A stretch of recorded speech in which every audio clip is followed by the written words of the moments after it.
नमस्कार मित्रांनो, स्वागत आहे एजीएमपीसी आपल्या युट्यूब चॅनलमध्ये. मित्रांनो, आज आपण 19 मार्च 2026 चे चालू घडामोडीचे प्रश्न आणि उत्तरे पाहणार आहोत. मित्रांनो, या व्हिडिओमध्ये आपण यासारखे सर्व महत्त्वाचे प्रश्न कव्हर करणार आहोत. त्यामुळे व्हिडिओला शेवटपर्यंत नक्की पहा आणि चॅनलवर नवीन असाल तर चॅनल सबस्क्राईब करायला विसरू नका आणि व्हिडिओ आवडल्यास लाईक आणि शेअर नक्की करा आणि व्हिडिओ कसा वाटला हे आपण कमेंटमध्ये देखील सांगू शकता. चला तर सुरू करूया. आजचा आपला पहिला प्रश्न आहे, हुरुन ग्लोबल रिच लिस्ट 2026 नुसार जगातील सर्वात श्रीमंत व्यक्ती कोण आहे? आणि त्याचे योग्य उत्तर आहे पर्याय क्रमांक 2 एलॉन मस्क. अधिक माहिती जाणून घेऊया. मित्रांनो, नुकत्याच प्रकाशित झालेल्या हुरुन ग्लोबल रिच लिस्ट 2026 नुसार एलॉन मस्क जगातील सर्वात श्रीमंत व्यक्ती आहेत. मित्रांनो, कोण आहेत ते एलॉन मस्क? तर ते टेस्ला मोटर्स आणि स्पेसएक्स सारख्या कंपनीचा कार्यभार सांभाळतात. आणि तर या लिस्टमध्ये आपले भारताचे मुकेश अंबानी हे आशियातील सर्वात श्रीमंत व्यक्ती आहेत. मित्रांनो, मागच्या वर्षी देखील मुकेश अंबानी हे आशियातील सर्वात श्रीमंत व्यक्ती होते आणि या वर्षी देखील मुकेश अंबानी यांनी आपले स्थान अबाधित ठेवलेले आहे. आणि मित्रांनो, या यादीत जगभरातील 4,000हून अधिक अब्ज देशांचा समावेश आहे. आणि मित्रांनो, या लिस्टमध्ये प्रथम क्रमांकावर आहेत एलॉन मस्क आणि त्यांची संपत्ती किती आहे तर 792 अब्ज डॉलर्स आहे. दुसऱ्या क्रमांकावर आहे जेफ बेझोस, जे की अमेझॉनचे संस्थापक आहेत. त्यांची संपत्ती आहे 300 अब्ज डॉलर्स. आणि तिसऱ्या क्रमांकावर आहेत लॅरी पेज, जे की गुगलचे संस्थापक आहेत आणि त्यांची संपत्ती आहे 271 अब्ज डॉलर्स. चला तर पुढचा प्रश्न पाहूया. प्रश्न क्रमांक 2 आहे, कोणत्या राज्याने धर्म स्वातंत्र्य विधेयक सादर केले? आणि त्याचे योग्य उत्तर आहे पर्याय क्रमांक 2 महाराष्ट्र. मित्रांनो, नुकतेच महाराष्ट्र राज्याचे मुख्यमंत्री देवेंद्र फडणवीस यांनी विधानसभेमध्ये सक्तीच्या धर्मांतराला आळा घालण्यासाठी धर्म स्वातंत्र्य विधेयक 2026 मंजूर केलेले आहे. आणि या धर्म स्वातंत्र्य विधेयकाचा मुख्य उद्देश काय आहे तर हा कायदा घटनात्मक अधिकारांचे संरक्षण करण्याबरोबरच जबरदस्ती, फसवणूक, प्रलोभन आणि विवाहावर आधारित धर्मांतरासाठी कठोर शिक्षेची तरतूद या धर्म स्वातंत्र्य विधेयक 2026 मध्ये केलेले आहे. चला तर पुढचा प्रश्न पाहूया. प्रश्न क्रमांक 3 आहे, ओडिशाचे कोणते गाव पहिले स्मार्ट गाव होणार आहे? आणि त्याचे योग्य उत्तर आहे पर्याय क्रमांक 2 कुसुमनगर. अधिक माहिती जाणून घ्या. नुकतेच ओडिशातील कुसुमनगर गाव CSIR च्या उपक्रमाअंतर्गत राज्यातील पहिले स्मार्ट गाव बनणार आहे. मित्रांनो, आता हे CSIR काय आहे तर वैज्ञानिक आणि औद्योगिक संशोधन परिषद आहे मित्रांनो.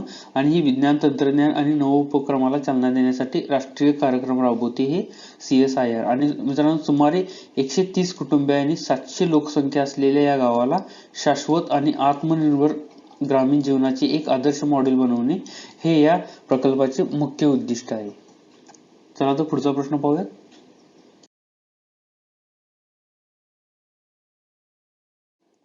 प्रश्न क्रमांक 5 आहे, सी ड्रॅगन 2026 सराव कोणत्या ठिकाणाजवळ आयोजित केले जात आहे? आणि त्याचे योग्य उत्तर आहे पर्याय क्रमांक 1 गॉम. अधिक माहिती जाणून घ्या. तर मित्रांनो, भारताने नुकतेच ऑस्ट्रेलिया, जपान आणि न्यूझीलंड यांच्यासह गॉम येथे अमेरिकेच्या नेतृत्वाखाली सी ड्रॅगन 2026 या नौदल सरावात सहभाग झालेला आहे मित्रांनो भारत. आणि या सी ड्रॅगन 2026 सरावाचा मुख्य उद्देश काय आहे तर याचा मुख्य उद्देश आहे पाणबुडी विरुद्ध युद्धतंत्र, समन्वय वाढवणे आणि सागरी सुरक्षा आणि सुसज्जता यावर लक्ष केंद्रित करणे हे या सी ड्रॅगन 2026च्या सरावाचा मुख्य उद्देश आहे. आणि हे कोणाच्या नेतृत्वाखाली सुरू आहे तर ते अमेरिकेच्या नेतृत्वाखाली आयोजित केला जाणार आहे. आणि कुठे आयोजित केला जाणार तर ग्वाम येथे. चला तर पुढचा प्रश्न पाहूयात.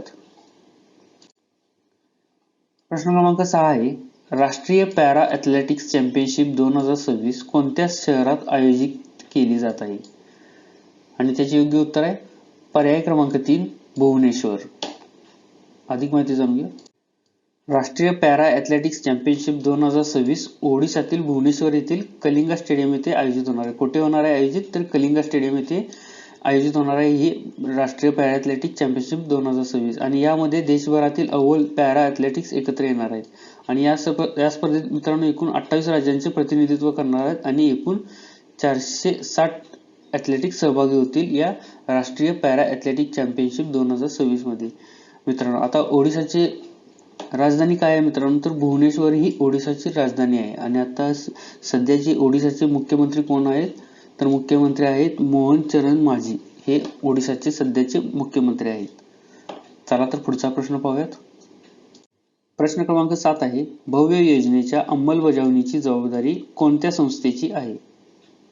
आणि त्याची योग्य उत्तर आहे पर्याय क्रमांक 2 NICDC. आता अधिक माहिती जाणून घेऊया. मित्रांनो, भव्य योजनेच्या अंमलबजावणीची जबाबदारी कोणत्या संस्थेवर असणार आहे, तर ती NICDC या संस्थेवर असणार आहे. आता NICDC म्हणजेच काय, तर राष्ट्रीय औद्योगिक कॉरिडॉर विकास कार्यक्रम म्हणजेच की NICDC या संस्थेची जबाबदारी असणार आहे भव्य योजनेच्या अंमलबजावणीची. आता ही योजना काय आहे, तर केंद्रीय मंत्रिमंडळाने देशभरात 100 प्लग अँड प्ले औद्योगिक पार्क विकसित करण्यासाठी भव्य म्हणजेच की भारत औद्योगिक विकास योजनेला मंजुरी दिलेली आहे. आणि या योजनेचा खर्च किती आहे, तर या योजनेला 33,700 कोटी रुपये अर्थसंकल्पातून राबवण्यात येईल. आणि या देशात जागतिक दर्जाचे औद्योगिक पायाभूत सुविधा निर्माण करणे आणि उत्पादन वाढवणे हे या भव्य योजनेचे मुख्य उद्दिष्ट असणार आहे. चला तर पुढचा प्रश्न पाहूया. प्रश्न क्रमांक 8 आहे, श्री गुरु तेज बहादूर जागतिक दर्जाचे विद्यापीठ कोणत्या राज्यात स्थापन केले जाईल? आणि त्याचे योग्य उत्तर आहे पर्याय क्रमांक 2 पंजाब. मित्रांनो, नुकतेच पंजाब विधानसभेने आनंदपूर साहिब येथे उच्च तंत्रज्ञान विद्यापीठ स्थापन करण्यासाठी श्री गुरु तेग बहादूर जागतिक दर्जाचे विद्यापीठ विधेयक 2026 मंजूर केलेले आहे. कुठल्या विधानसभेने, तर पंजाब विधानसभेने केलेले आहे मंजूर मित्रांनो. आणि या संस्थेत काय काय असणार आहे, तर या संस्थेत संरक्षण, एरोस्पेस, सायबर सुरक्षा आणि क्वांटम कॉम्प्युटिंग या क्षेत्रांमधील अभ्यासक्रम उपलब्ध असतील ह्या श्री गुरु तेग बहादूर जागतिक दर्जाच्या विद्यापीठामध्ये. चला तर पुढचा प्रश्न पाहूया. प्रश्न क्रमांक 9 आहे, उत्तर प्रदेशातील प्रकल्प गंगा राज्य परिवर्तन आयोग आणि कोणत्या कंपनी यांच्यातील सामंजस्य कराराद्वारे राबवल्या जात आहे? आणि त्याचे योग्य उत्तर आहे मित्रांनो पर्याय क्रमांक 3 वन OTT एंटरटेनमेंट लिमिटेड. आता अधिक माहिती जाणून घ्या.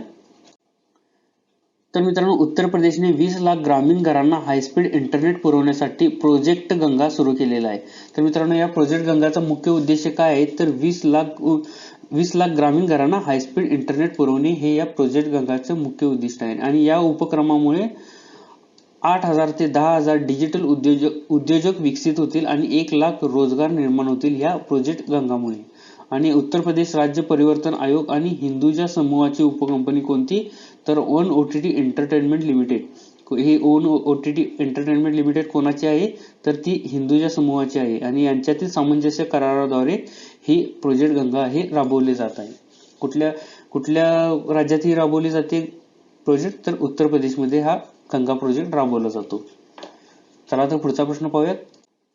प्रश्न क्रमांक 10 आहे, चिमी या ॲनिमेटेड लघुपटाला कोणत्या आंतरराष्ट्रीय महोत्सवात सर्वोत्कृष्ट दिग्दर्शक पुरस्कार मिळाला? आणि त्याचे योग्य उत्तर आहे पर्याय क्रमांक 1 न्यूयॉर्क शॉर्ट ॲनिमेशन महोत्सव.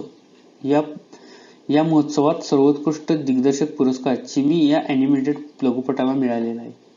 अधिक माहिती जाणून घ्या. तर मित्रांनो, नुकतेच डॉक्टर पार्थ सारथी महंता दिग्दर्शित चिमी या ॲनिमेटेड लघुपटाने न्यूयॉर्क शॉर्ट ॲनिमेशन फेस्टिवल 2026 मध्ये सर्वोत्कृष्ट दिग्दर्शक पुरस्कार मिळवलेला आहे. मित्रांनो, या चिमी या ॲनिमेटेड लघुपटाचे दिग्दर्शक कोण आहेत, तर डॉक्टर पार्थ सारथी महंता हे चिमी या ॲनिमेटेड लघुपटाचे दिग्दर्शक आहेत. आणि मित्रांनो, या यशामुळे आंतरराष्ट्रीय सर्जनशील मंचावर भारतीय आणि आसामी ॲनिमेशन कथाकथनाची वाढती जागतिक उपस्थिती अधोरेखित करते. तर मित्रांनो, चिमी हा ॲनिमेटेड लघुपट आसामी आहे मित्रांनो. तर मित्रांनो, हे होते आजचे आपले 10 प्रश्न 19 मार्च 2026 चे. मित्रांनो, सर्व प्रश्न हे महत्त्वाचे होते. आपल्याला व्हिडिओ आवडल्यास लाईक अँड शेअर नक्की करा आणि व्हिडिओ कसा वाटला हे आपण कमेंटमध्ये नक्की सांगू शकता. धन्यवाद.